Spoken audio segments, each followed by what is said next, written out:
بەتەمام زنجیرە دەرسێک بە ناوی بژاری دەروون دابنێم. ئەم زنجیرە دەرسە ئەگەر خی گەورە یارمەتی دەرمان بێ بتوانین بەردەوامی بکەین لەسەر نەخۆشیەکانی دیندارین. نەخۆشیەکانی دیندارین ئەوانن کە لە نەفسا دروست دەبن.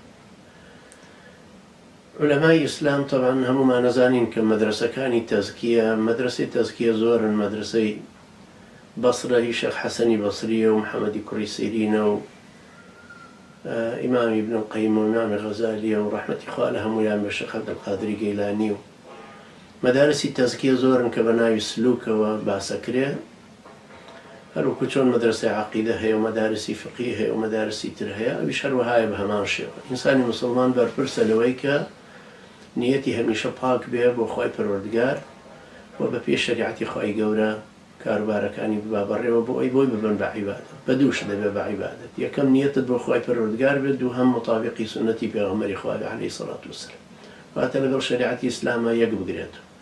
ئەو کاتە هەرچی شتێک ئەیکەی ئەبێ بە عیبادەت بۆت، چونکە خزمەتی ئەو ئیستیخلافە ئەکا کە خوای پەروەردگار مرۆڤی دروست کردووە، کە ناوێتیە سەر ئەرز بۆ ئەوەی ئەم ئیستیخلافە بێنێتە دی، واتە بریکاری خوای پەروەردگار بە ڕاپەڕاندنی شەریعەتەکەی، بە چەسپاندنی عوبودیەت بۆ خوای تاک و پاک، هەروەها بە دابەشکردنەوەی خێر و خێراتی سەرزەمین بەسەر خەڵکیە بە دادی یەکسانی شەرعی، و هەروەها دەرهێنانی خێر و یاساکانی گەردوون و ڕێساکانی ژیان لە خزمەتی کۆمەڵگەی مرۆڤایەتی.